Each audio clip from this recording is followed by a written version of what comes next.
Bab 1126, Pengakuan. Julian, ini harimau langit, penguasa hutan ini. Kekuatannya setara dengan seorang biksu di tahap kelima menjadi orang suci. Tidak ada yang lebih baik daripada menggunakan dia untuk meredam tubuhmu. Di kejauhan, suara Yun San terdengar. Julian tampak tidak berdaya. Tahap kelima menjadi orang suci memang tidak terlalu kuat. Jika dia menggunakan langkah penentang surga, dia bisa membunuh harimau langit ini dalam hitungan menit.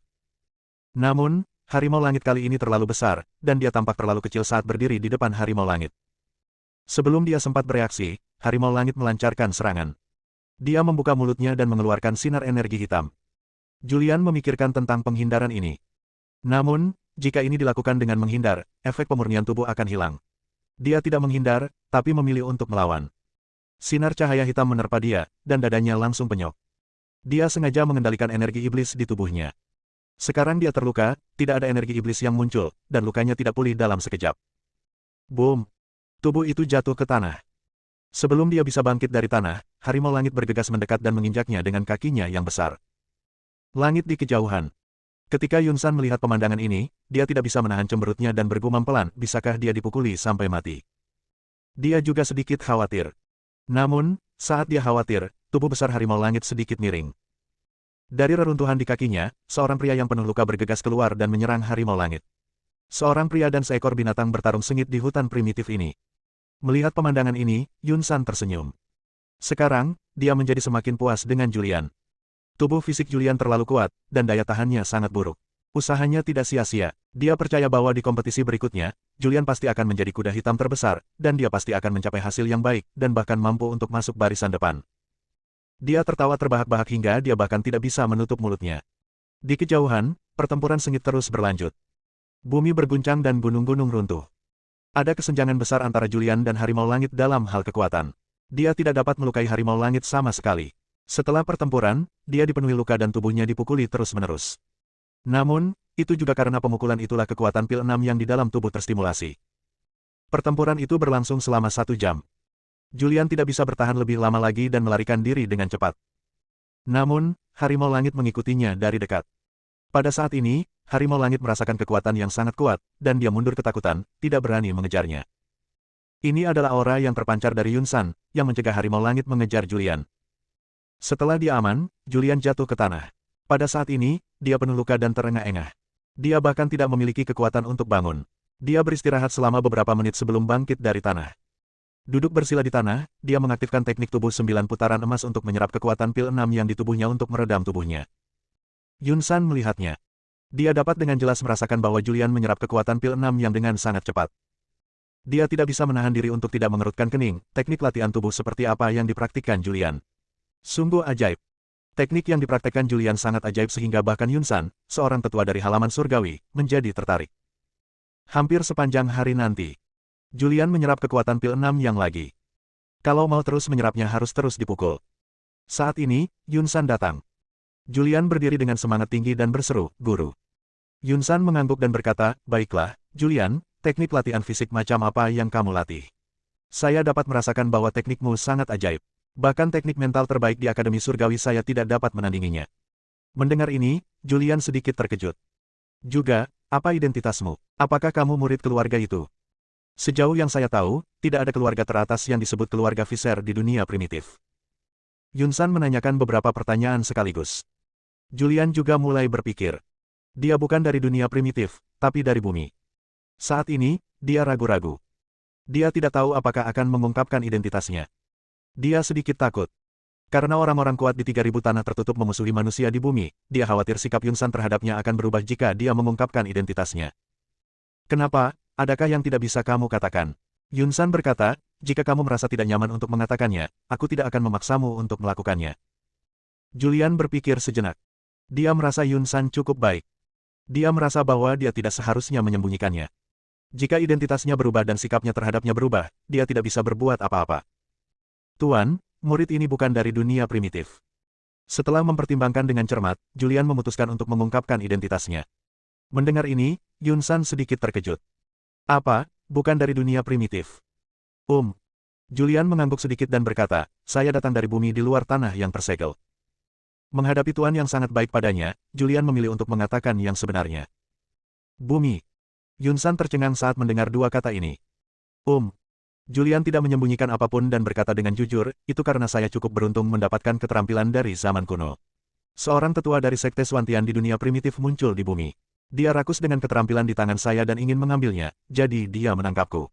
Aku, dengan bantuan seorang ahli tertentu, melarikan diri dari bumi, tapi tanpa diduga, aku datang ke dunia primitif. Mendengar ini, Yun San menarik napas dalam-dalam. Segel itu sangat menakutkan. Sekarang hanya beberapa orang lemah yang dapat meninggalkan segel dan pergi ke bumi. Yang kuat harus membayar mahal untuk keluar, dan orang luar tidak dapat memasuki tempat yang tersegel. Tempat yang tersegel kecil tidak masalah, karena selama masih ada, Anda dapat menghindari kekuatan tersegel dengan meminjam beberapa harta super. Namun, tidak mungkin untuk datang ke dunia primitif.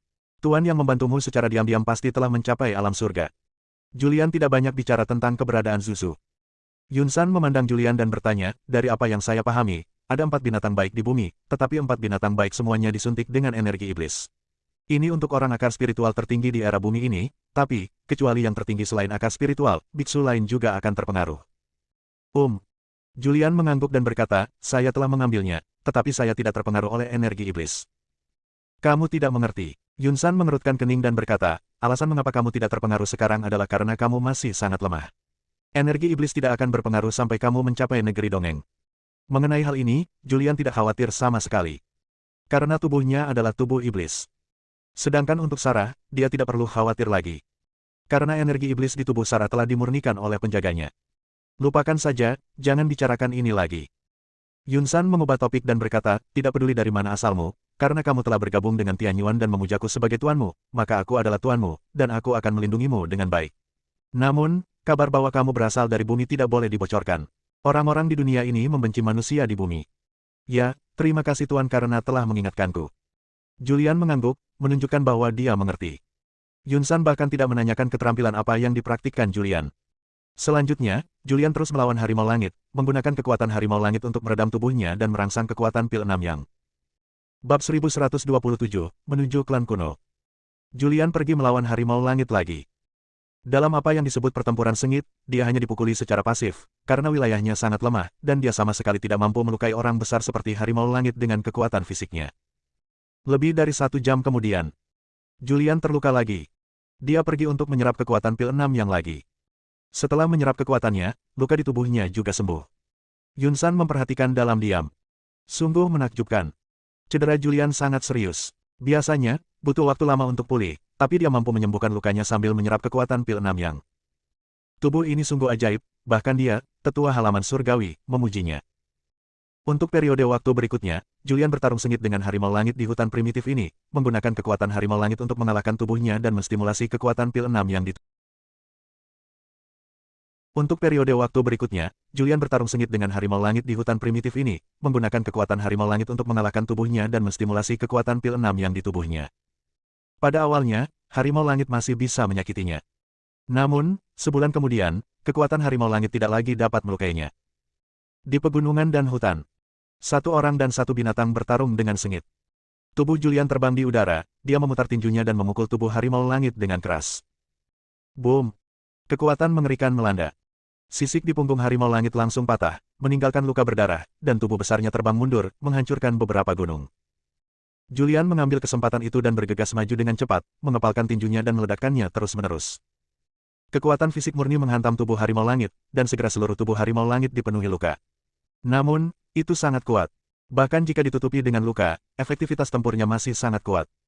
Pertempuran sengit sedang terjadi. Dalam pertempuran ini, harimau langit dipukuli dengan luka di sekujur tubuhnya. Dia dipukuli sampai mati. Dia tidak berani melawan lagi dan melarikan diri dengan cepat. Julian juga tidak mengejarnya. Dia berhenti, mengepalkan tinjunya, dan merasakan kekuatan datang dari tubuhnya. Dia tidak bisa menahan diri untuk tidak mengangkat sudut mulutnya, membentuk senyuman tipis. Yun San muncul dengan ekspresi kepuasan di wajah lamanya, bertepuk tangan dan berkata, tidak buruk, sangat bagus. Setelah sebulan pelatihan, kamu telah sepenuhnya menyerap kekuatan pil 6 yang. Kekuatan fisikmu saat ini setara dengan tingkat kesucian kelima, bahkan jika orang kuat di tingkat kesucian kelima menyerang dengan seluruh kekuatannya, dia mungkin tidak dapat melukaimu. Tingkat pertumbuhan Julian terlalu cepat. Dengan kata lain, dia menyerap kekuatan pil 6 yang terlalu cepat. Hanya dalam 1 bulan, tubuh fisiknya meningkat pesat. Sekarang selama kamu menaikkan levelmu, kamu pasti akan menjadi kuda hitam terbesar di kompetisi berikutnya.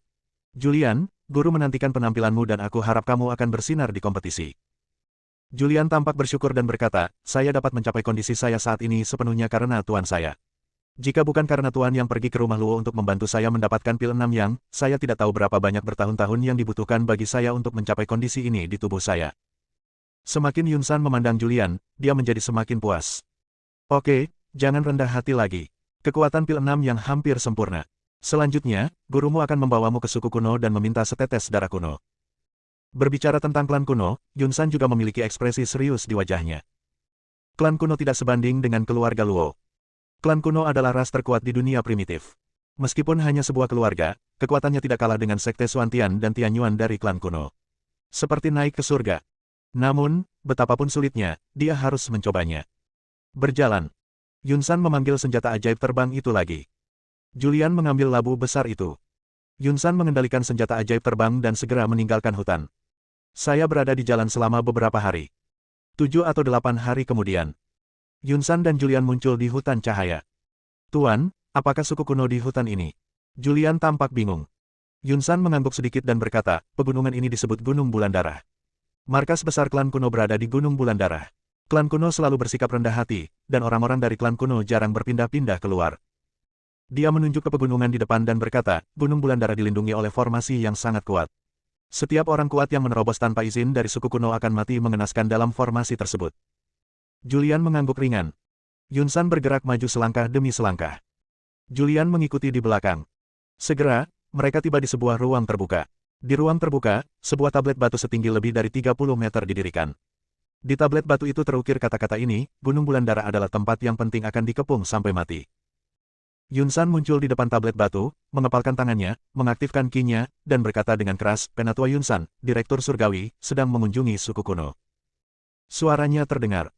Segera setelah itu, riak kampan muncul di depan, dan beberapa penjaga keluar. Pemimpinnya adalah seorang pria berusia 30-an. Dia mengenakan baju besi dan memiliki pedang panjang di pinggangnya. Dia berjalan mendekat, memandang Yunsan, sedikit mengepalkan tinjunya, dan berkata, ternyata itu adalah Penatua Yunsan dari Tianyuan. Dia tidak disambut dari jauh. Hanya saja bahwa pemimpin klan kami baru-baru ini sedang mundur dan belum melihat tamu. Silakan kembali. Orang-orang dari suku kuno masih menghormati Yunsan. Namun segera setelah itu, perintah penggusuran dikeluarkan. Yunsan berkata dengan tergesa-gesa, saya memiliki sesuatu yang mendesak untuk menemui pemimpin klan, tolong beritahu saya. Kalau begitu, tunggu sebentar. Kapten penjaga pergi dengan beberapa penjaga, dan setelah berjalan beberapa langkah, dia menghilang dari pandangan Julian. Setelah Julian melihat orang-orang pergi, dia berkata, klan kuno agak sombong, dan mereka bahkan tidak meremehkan tuannya. Dengan sedikit kepahitan di wajahnya, Yunsan berkata, siapakah aku, pemimpin klan kuno? Dia adalah orang terkuat di dunia primitif. Wilayahnya tak terduga, bahkan dekan kami dan kepala gabungan sekte Xuantian, dan mungkin bukan lawan dari pemimpin klan kuno. Sangat kuat, Julian tertegun dan bertanya, keadaan apa yang telah dicapai oleh pemimpin klan kuno? Yunsan berkata, seharusnya melampaui negeri dongeng. Mendengar ini, Julian terkejut. Menurut pemahamannya, hanya bos super ortodoks di negeri 3000 tanah tertutup yang telah mencapai negeri dongeng, dan kepala keluarga dari klan kuno sebenarnya telah melampaui negeri dongeng. Yunsan menjelaskan, suku kuno itu sangat misterius. Rumor mengatakan bahwa ada orang-orang kuat yang tersisa dari zaman kuno di suku kuno. Hanya saja orang kuat ini terluka di zaman kuno dan telah pulih dari luka-lukanya. Mendengar ini, Julian menarik napas dalam-dalam. Yunsan mulai menjelaskan beberapa hal tentang klan kuno kepada Julian. Segera, lebih dari setengah jam berlalu. Lebih dari setengah jam kemudian, beberapa orang muncul kembali. Pemimpinnya adalah seorang wanita, mengenakan gaun berwarna biru, dengan sosok yang anggun. Sabrina. Melihat wanita itu, Yunsan sedikit terkejut dan bertanya, kenapa kamu? Tetua Yunsan, mengapa kamu ada di sini? Ada senyuman cerah di wajah cantik wanita hijau itu. Tuan, apa ini? Julian sedikit bingung. Dilihat dari penampilan Yunsan, dia pasti mengenal wanita berbaju hijau ini. Dia juga memandang wanita berbaju hijau. Dia memiliki wajah yang halus, penampilan yang sangat cantik, dan sosok yang sangat baik, seperti peri. Yunsan tua bertanya dengan heran di wajahnya, mengapa kamu berada di klan kuno? Sabrina mengatupkan bibirnya dan tersenyum dan berkata, saya adalah anggota suku kuno. Saya bergabung dengan Tianyuan hanya untuk pergi keluar untuk pelatihan. Kompetisi akan segera hadir. Saya akan kembali ke suku untuk mundur sebentar guna mempersiapkan diri untuk kompetisi berikutnya. Bab 1128, Kekuatan Supernatural yang Hebat. Mendengar percakapan keduanya, Julian tampak bingung. Dia memandang Sabrina yang berdiri di depan beberapa penjaga klan kuno, dan berpikir dalam hatinya, mungkinkah dia juga murid Tianyuan. Tetua Yunsan, tolong. Sabrina memberi isyarat mengundang dan memanggil Yunsan untuk masuk. Yunsan mengangguk, memandang Julian, dan berkata, ayo masuk dulu. Di bawah kepemimpinan Sabrina, Julian dan gurunya Yunsan memasuki suku kuno. Ada pegunungan di depan mereka, tetapi begitu mereka melangkah keluar, pemandangan berubah dan mereka memasuki surga dengan pegunungan yang indah dan air yang jernih serta berlimpah. Energi spiritual. Di tepi terluar terdapat beberapa bidang spiritual. Ada banyak orang yang menanam di ladang. Di depannya ada beberapa bangunan. Bangunan-bangunan ini tidak terbilang mewah, melainkan sederhana, seolah-olah berada di desa pegunungan kecil. Dalam perjalanan, Julian bertanya dengan suara rendah, Guru, siapakah Sabrina ini? Yunsan juga berbisik, dia bergabung dengan Tianyuan 10 tahun yang lalu dan menjadi murid Tianyuan. Dia memenangkan tempat pertama dan disukai oleh dekan. Dia diterima sebagai murid tertutup. Dia juga murid paling menonjol di Tianyuan dalam 10 tahun terakhir.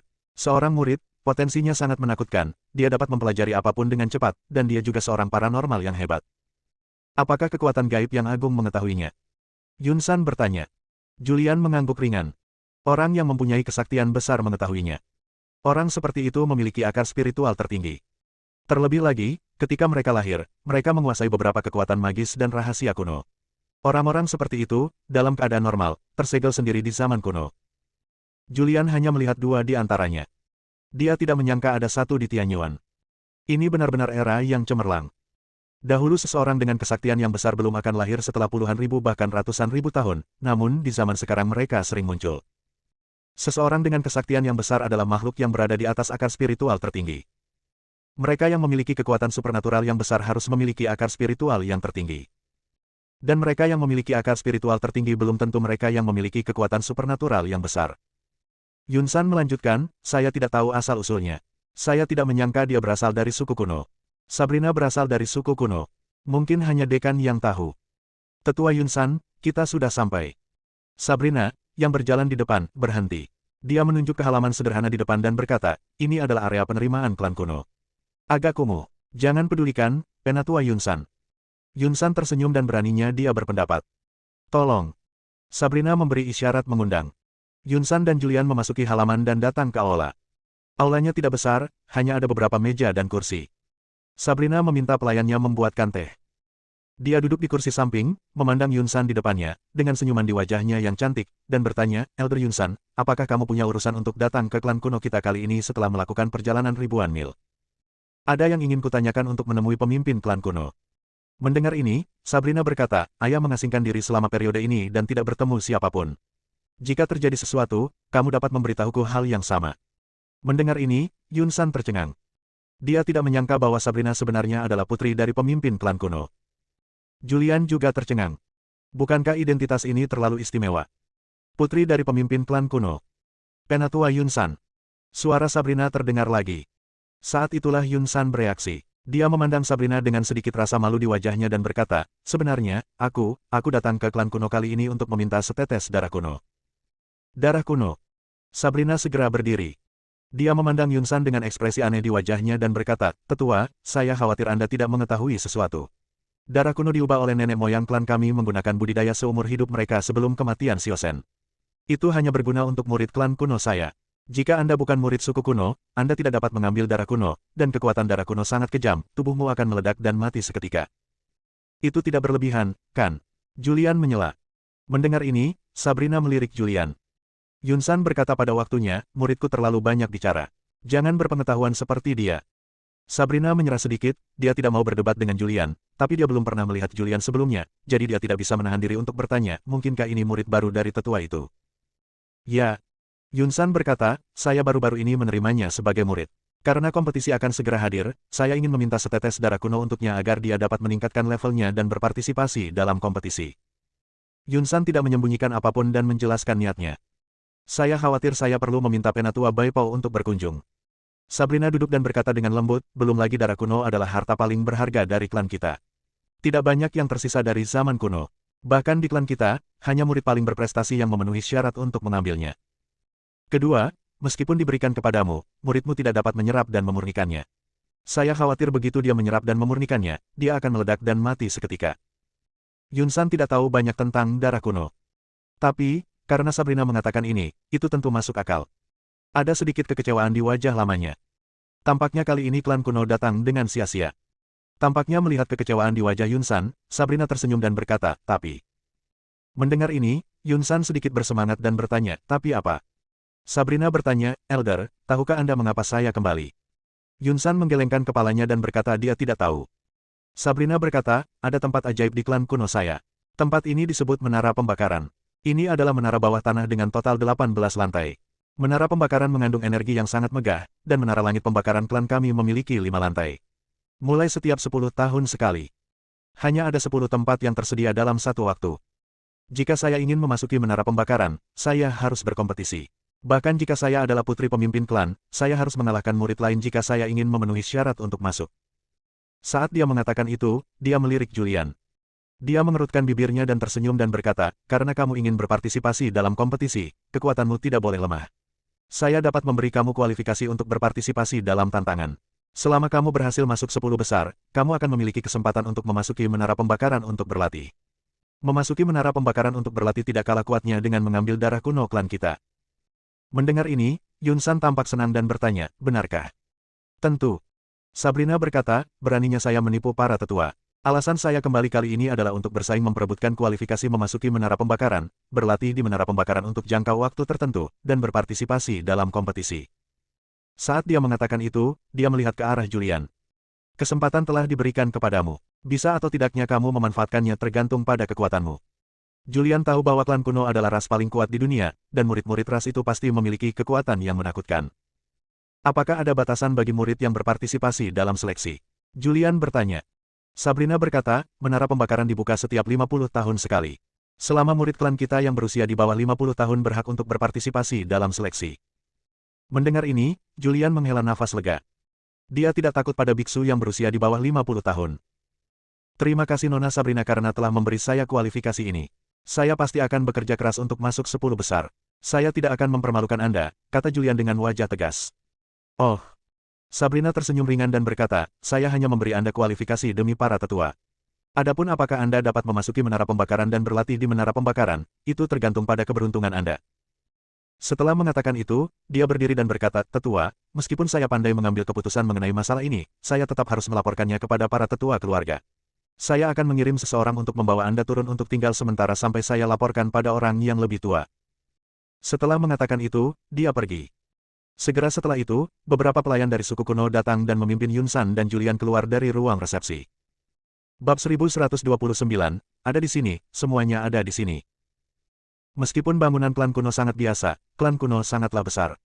Julian dan Yunsan diatur untuk tinggal di halaman terpisah. Sabrina, sebaliknya, pergi untuk memberitahu para tetua. Di belakang desa banyak terdapat gunung. Ada juga beberapa bangunan di puncak gunung. Yang bisa tinggal di gunung adalah beberapa tokoh penting dari suku kuno.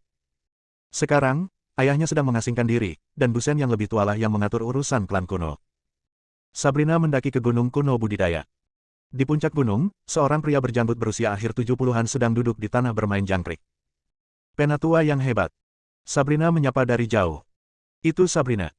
Tetua Agung Busen melihatnya, meraih jangkrik di tanah, memegangnya di tangannya, duduk di tanah, memandang Sabrina yang datang, dan bertanya, ada apa, apakah ada yang salah? Ketika Sabrina melihat sesepuh yang tidak terawat itu, dia tampak tidak berdaya dan berkata, ini bukan masalah besar, ini hanya kompetisi kualifikasi untuk membakar menara yang akan diadakan selanjutnya. Oh. Mendengar ini, Penatua Agung Busen memandang Sabrina dan bertanya, apakah sesuatu terjadi pada menara pembakaran? Apakah ada celah dalam pembentukan menara pembakaran? Tetua, tidak. Sabrina tidak bisa tertawa atau menangis. Seperti ini, Penatua Yunsan dari Tianyuan datang ke klan saya bersama murid-muridnya untuk meminta darah kuno, tetapi saya menolak. Saya setuju dengan Penatua itu dan membiarkan murid-muridnya berpartisipasi dalam kompetisi untuk kualifikasi membakar menara. Itu saja, saya pikir tidak peduli seberapa besar masalahnya, terserah Anda untuk memutuskan. Tetua Agung yang bertanggung jawab, saya pasti akan datang dan memberi tahu Anda. Tetua Agung berkata, saya tidak keberatan, saya hanya takut orang lain akan keberatan. Bagaimanapun, menara pembakaran hanya dibuka setiap 50 tahun sekali, dan banyak murid mengandalkan kesempatan ini untuk memasuki menara pembakaran untuk berlatih. Kekuatan berbicara sendiri. Sabrina berkata dengan ekspresi acuh tak acuh, selanjutnya, di masa lalu, ketika ras lain mengetahui bahwa menara pembakaran suku kita sedang dibuka, mereka juga akan membawa murid mereka untuk berpartisipasi. Kali ini, waktunya belum tiba. Besok, pasti ada banyak ras dan sekte datang bersama murid-muridnya, saya tidak berani mengatakan apapun lagi, sekte Suantian pasti akan kembali. Dulu, yang mengundang klan lain adalah pemimpin klan. Namun, sekte Suantian selalu datang tanpa diundang. Sabrina percaya bahwa sekte Suantian kali ini tidak terkecuali. Mari kita bicarakan hal ini ketika seseorang datang. Tetua yang hebat tidak mempedulikan hal ini. Ya, Sabrina akan pergi duluan. Sabrina berbalik dan pergi. Setelah dia pergi mencari Yunsan dan memberitahunya tentang izin orang yang lebih tua. Mendengar ini, Yunsan merasa lega. Setelah Sabrina pergi, Yunsan memandang Julian dan berkata, Julian, langkah selanjutnya terserah Anda. Jika Anda tidak dapat memenangkan kualifikasi ini, maka Anda tidak dapat menyalahkan orang lain. Julian tampak percaya diri dan berkata, kekuatan fisik saya saat ini sebanding dengan tahap kelima menjadi orang suci. Hanya sedikit orang di bawah usia 50 tahun yang dapat mencapai kondisi ini, bukan? Yunsan mengingatkan, karena itu, jangan sombong. Kamu harus tahu bahwa ada langit di luar dunia, dan ada orang di luar dunia. Hal yang paling diperlukan di era ini adalah kejeniusan. Sebagai waktu untuk segel yang akan dibuka semakin dekat, semakin banyak orang jenius yang akan lahir. Ya, saya tahu, murid, dan saya akan mematuhi pengingat guru. Hari ini, baik Julian maupun Yunsan tidak keluar, mereka hanya tinggal di kamar. Malam berlalu dengan tenang. Keesokan harinya, tepat setelah fajar, ada ketukan di pintu. Julian berhenti berlatih dan pergi membuka pintu. Seorang murid suku kuno berdiri di depan pintu. Dia tampak hormat dan berkata, Tuan, kompetisi untuk kualifikasi membakar menara dimulai hari ini. Wanita itu meminta saya untuk memberitahu Anda dan membawa Anda ke puncak Tongtian. Oke, terima kasih atas kerja kerasmu. Julian keluar dari kamar. Saat berjalan keluar kamar, Yunsan juga keluar dari kamar. Guru. Julian menyapa Yunsan. Setelah itu, di bawah kepemimpinan murid suku kuno, keduanya meninggalkan desa dan bergegas menuju puncak gunung di belakang desa. Puncak Tongtian adalah gunung tertinggi klan kuno. Tempat ini juga merupakan kediaman pemimpin klan kuno. Dalam keadaan normal, murid lain dilarang masuk. Hari ini juga merupakan pertemuan akbar yang diadakan setiap 50 tahun sekali oleh suku kuno. Tokoh-tokoh luar biasa dari generasi sebelumnya telah bersiap selama bertahun-tahun hanya untuk bangkit hari ini, memasuki menara pembakaran, dan menjadi fokus budidaya dalam klan. Ketika Julian dan Yunsan tiba di puncak Tongtian, banyak orang sudah berkumpul di atas panggung di puncak gunung. Hampir semuanya adalah anak muda. Julian melihat Sabrina. Saat ini, dia sedang berkumpul dengan beberapa lelaki tua untuk mendiskusikan hal ini atau semacamnya. Sabrina sedang berkumpul dengan Tetua Agung Gusen. Pada saat ini, dia berbisik, Tetua pertama, Sekte Suantian telah tiba. Kaisar jahat juga telah membawa murid-muridnya ke klan kuno, dan Ditian juga ada di sini. Sabrina mengerutkan kening dan berkata, karena kompetisi akan datang, semua orang tahu bahwa menara pembakaran klan kita akan dibuka saat ini, dan mereka semua datang bersama murid-murid mereka. Mereka semua ingin memasuki menara pembakaran dan ingin mencapai dunia nyata lagi sebelum kompetisi dimulai. Datang saja. Penatua Agung Gusen tampak tidak peduli. Namun, ada beberapa orang di sini. Orang-orang ini semuanya adalah pemain unggulan dalam kompetisi, dan mereka semua memenuhi syarat untuk memenangkan 10 besar dalam kompetisi. Ketika orang-orang ini tiba, jumlah tempat bagi murid kita untuk memasuki menara pembakaran akan berkurang banyak. Lalu apa lagi yang bisa kita lakukan? Tidak bisakah kita semua menolak? Penatua Agung Gusen berkata, klan kita selalu bersikap rendah hati dan tidak pernah memiliki keluhan dengan kekuatan luar. Meskipun klan kita tidak takut pada siapapun, kita tidak bisa mengkompromikan hubungan kita. Tidak masalah jika kamu kaku, selama kamu bisa memasuki menara pembakaran. Ya. Sabrina tidak berkata apa-apa lagi. Haha, Tetua yang agung, aku sudah bertahun-tahun tidak bertemu denganmu, tapi kamu masih bersemangat. Pada saat ini, ledakan tawa terdengar. Saat tawa terdengar, sesosok tubuh bergegas menuju kaki gunung dengan cepat.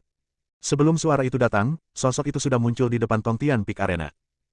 Ini adalah pria parubaya, yang terlihat berusia sekitar 40 tahun, dia agak kuat, mengenakan jubah yang indah, dengan wajah bulat, alis tebal dan mata besar, dan dia terlihat sangat kasar. Di sampingnya ada seorang pemuda berjubah emas. Dia di sini juga. Melihat kedua orang ini, Yunsan langsung mengerutkan kening. Mendengar ini, Julian di samping bertanya, Tuan, siapa itu? Yunsan berkata, pria parubaya adalah pemimpin sekte-sekte Suantian, Kaisar Suci Suantian, salah satu orang terkuat di dunia primitif, dan pemuda berjubah emas di sampingnya adalah murid baru Sekte Suantian. Dia adalah asal-usul pria dengan kesaktian yang besar tidak diketahui. Kita hanya tahu bahwa dia masih muda, tahun ini baru berusia sekitar 40 tahun, tetapi dia telah mencapai tahap ke-7 menjadi orang suci. Sangat menakutkan. Julian menarik napas dalam-dalam. Yunsan tampak serius dan berkata, saya tidak menyangka Sekte Suantian juga akan membawa murid-muridnya ke sini. Di depan. Gusen memandang Kaisar Suci Xuantian yang muncul, mengelus janggutnya, dan berkata sambil tersenyum, Tuan Xuantian, apakah Anda baik-baik saja? Kaisar Suci Xuantian tersenyum dan berkata, Tetua Agung tidak akan menyalahkanmu karena datang tanpa diundang, bukan? Di mana, setiap orang yang datang adalah tamu, selamat datang, kata Gusen sambil tersenyum, tetapi di dalam hatinya, dia mengutuk 18 generasi leluhur Kaisar Suci Xuantian. Bab 1130, Makam Pedang. Setelah itu, beberapa orang muncul lagi bersama murid-murid mereka di puncak Tongtian klan kuno. Julian tidak mengenal orang-orang ini. Yunsan dengan sabar menjelaskan kepada Julian. Pernahkah Anda melihat orang yang berkomunikasi dengan Penatua Gusen sekarang? Dia adalah kaisar jahat, pria super kuat. Kekuatannya termasuk dalam 10 besar di dunia primitif. Yang memakai pakaian abu-abu adalah Ditian, dan dia juga sangat kuat. Julian hanya memandang orang-orang ini dari kejauhan. Lalu dia menunggu di sini. Beberapa tetua suku kuno telah pergi. Pada saat ini, beberapa tetua klan kuno berkumpul di sini di aula utama puncak Tongtian klan kuno. Pemimpinnya adalah Gusen. Gusen berkata, ada banyak orang asing yang muncul kali ini. Kita harus merumuskan kembali aturan tantangan. Ide saya adalah ini, biarkan para penantang melewati makam pedang terlebih dahulu. Jika mereka bisa melewatinya, mereka akan memenuhi syarat untuk berpartisipasi dalam tantangan tersebut. Jika mereka belum lolos, mereka akan memenuhi syarat untuk berpartisipasi dalam tantangan tersebut. Penatua yang Agung membuat keputusan. Hanya saja, Tetua Agung, makam pedang adalah tempat suci bagi klan kita, dan terdapat kumpulan pedang muda di dalamnya. Bagaimana jika pedang itu diambil oleh orang asing ini? Penatua Agung Gusen tersenyum tipis dan berkata, bagaimana bisa semudah itu? Pedang ini memiliki roh, dan bahkan orang kuat dari klan kita tidak dapat mengendalikannya. Bahkan jika junior ini melawan kehendak surga, mereka tidak akan bisa mendapatkan pedang terkenal ini. Jadi saya memilih untuk melewati makam pedang terlebih dahulu, karena ada niat pedang yang kuat di makam pedang, dan tidak semudah itu untuk melewatinya. Kalau begitu ikuti keinginan sesepuh agung. Tetua Agung berbicara, tetapi tidak ada orang lain yang keberatan. Segera, Tetua Agung dan yang lainnya muncul di luar. Penatua Agung Gusen berdiri tepat di depan dan berkata dengan lantang, semuanya, karena banyak orang luar yang muncul kali ini, kami secara khusus membahas aturan kompetisi. Aturannya sangat sederhana. Putaran pertama kompetisi adalah melewati makam pedang kami terlebih dahulu. Jika Anda berhasil menyeberang, Anda dapat memasuki babak berikutnya, dan waktunya adalah 3 hari. Mendengar ini, Julian bertanya, Guru, apakah makam pedang itu? Yunsan menggelengkan kepalanya dan berkata, saya bukan dari suku kuno, bagaimana saya bisa tahu? Saat ini, suara Gusen terdengar lagi. Saya harus mengingatkan semua orang bahwa makam pedang adalah tanah suci klan kita. Ada niat pedang yang kuat di makam pedang. Jika Anda tidak berkemauan keras, Anda tidak bisa melewatinya. Jika Anda tidak bisa melewatinya, jangan memaksakannya, kalau tidak kamu akan kehilangan nyawamu. Ya, saya mengerti. Suara yang rapi dan nyaring datang dari puncak Tongtian. Kemudian, Tetua Agung Gusen secara pribadi memimpin orang-orang muda yang berpartisipasi dalam pertempuran untuk membakar menara ke gunung belakang puncak Tongtian. Di belakang gunung terdapat sebuah ngarai. Di luar ngarai, ada tablet batu dengan 2 karakter besar terukir di atasnya, makam pedang. Setelah tiba di luar makam pedang, Penatua Agung Gusen berbalik dan melihat sejumlah besar anak muda di belakangnya, dan berkata, kompetisi putaran pertama sangat sederhana. Jika Anda melewati ngarai makam pedang, bahkan jika kamu lulus, aku ingatkan kamu, jangan pamer jika kamu tidak bisa melakukannya. Ada juga banyak pedang terkenal di makam pedang, dan pemilik sebelumnya dari setiap pedang adalah pembangkit tenaga listrik yang tak tertandingi. Jangan menyentuhnya sembarangan, jika tidak kamu akan tersentuh oleh energi pedang. Tentu saja, jika kamu tidak takut mati dan menginginkan pedang dewa ini, kamu dapat mencobanya. Mendengar hal tersebut, banyak orang yang siap mengambil tindakan. Terutama beberapa anak muda dari ras asing. Oke, mari kita mulai kompetisinya, yang berlangsung 3 hari. Saat suara Gusen bergema, beberapa murid suku kuno memasuki ngarai terlebih dahulu. Julian berdiri di akhir. Dia melihat ada banyak anak muda dari suku kuno. Bahkan jika mereka berpartisipasi dalam kompetisi kali ini, mungkin ada 3.000 orang. Yunsan mengingatkan, Julian, hati-hati. Jika tidak berhasil, jangan pamer. Saya tahu, terima kasih Tuan. Julian mengatakan sesuatu dan melangkah maju. Begitu dia memasuki ngarai, dia merasakan niat pedang yang kuat di sini.